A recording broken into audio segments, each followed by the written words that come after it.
right. So since you worked for Tesla, I don't know if we're allowed to talk about this, but if we can, we will. And if we can't, we won't. Yeah. Can you explain to me, and we've talked a little bit of this on the phone, but if we could talk about it more on the podcast, can you explain to me why is there such a huge polarization between Elon Musk as a good person, or like it feels like there's nobody who's like, oh yeah, I heard of that guy. It's either like fuck him, he's a rich piece of shit, or like he's a god and he's going to save the species. And here's the thing, I have close friends on both sides, so right. I'm like, everybody I love is split on this. I don't know what to think. I worked for him for 5 years and I'm also split. Okay. So it's a complicated subject. Don't I'm not even saying like tell me your talk shit about him or tell me your opinion. I'm saying what is the cause of this huge divide between him as a figure? Like what the hell's going on? So I would say like the praise part probably comes from the fact that he's pushing for electric cars. Okay. And I mean, we've used golf carts for a long time. Yeah. The electric car actually preceded the combustion engine. Yeah. So we made electric cars before we made regular cars. Yeah. As humans. But, you know, one of the big reasons why electric cars never really took off was because the people in power, the Westinghouses of the world, they had too much at stake with oil. Yeah. And if you don't have something to use oil on, then you don't make a fortune. So they kind of like swept it under the rug for a while, and he's one of the only people that is making other people do something about it. So the Tesla bros that you see online, they're affixed with his will to take on big oil in order to get a service that humanity will eventually benefit from. Okay. Maybe not right now because, you know, you have to spend a lot of money in order to make a technology better. Right. But the Tesla bros are on his side because he is saying that he wants to do something about the global catastrophe that's imminent if we keep burning fossil fuels. Okay. And the haters, what's that? The haters? The haters are, I wouldn't even say haters, I would say realists. The realists of the world. Wow, this sounds like I'm shitting on them. No, they don't believe. The haters, like the people who are the correct. People who are correct? You mean the right people? No. They think that he's a snake oil salesman.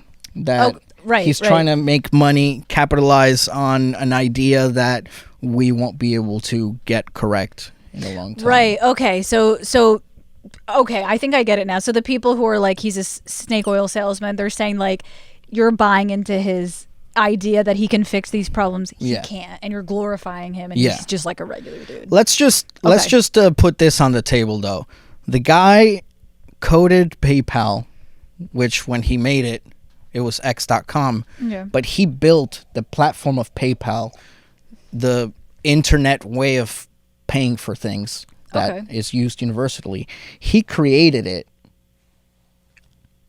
coded it with his brother in a 1-bedroom apartment on the couch, sleeping during the day and coding at night, from scratch, and then sold that idea for, I think it was $150 million. Mm-hmm.